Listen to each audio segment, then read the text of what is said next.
টিউলিপকে নিয়ে বেরিয়ে আসছে ভয়ানক ও চাঞ্চল্যকর তথ্য। মিথ্যা তথ্য দিয়েছিলেন সাবেক প্রধানমন্ত্রী শেখ হাসিনার ভাগ্নি টিউলিপ সিদ্দিক। তিনি বাংলাদেশের নাগরিক নন বলে যে তথ্য দিয়েছিলেন সেটি সঠিক নয়।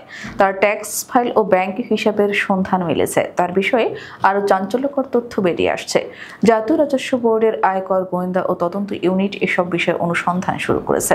টিউলিপ সিদ্দিকের পুরো নাম টিউলিপ রেজওয়ানা সিদ্দিক। তিনি একজন বাংলাদেশি বংশোদ্ভূত ব্রিটিশ নাগরিক।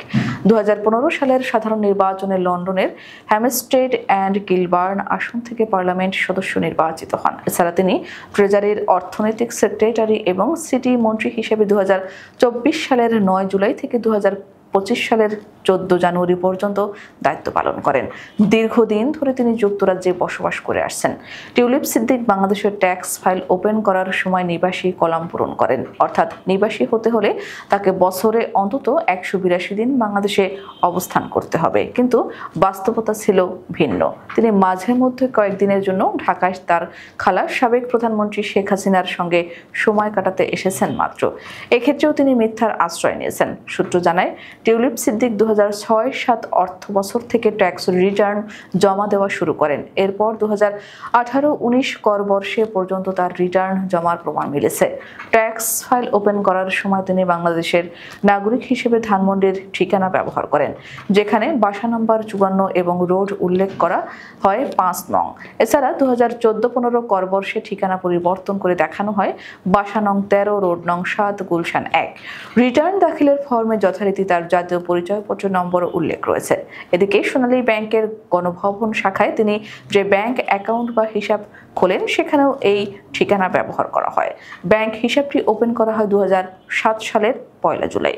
এরপর ওই সময় ব্যাংকে টাকার স্থিতি ছিল 6,57,574 টাকা। সবশেষ 2024 সালের 31 ডিসেম্বর পর্যন্ত ব্যাংক হিসাবে ব্যালেন্স বা স্থিতি হিসাবে রয়েছে 90,33,074 টাকা। সূত্র জানায়, টিউলিপের ট্যাক্স ফাঁকি দেওয়া হয়েছে কিনা সেটি অনুসন্ধান করে দেখছে আয়কর গোয়েন্দা ও তদন্ত ইউনিট। বিষয়টি তদন্ত করতে গিয়ে এখন বাংলাদেশে থাকা টিউলিপ সিদ্দিকের ব্যাংক অ্যাকাউন্ট ছাড়াও টানা কয়েক বছর রিটার্ন দাখিলের তথ্য মিলেছে।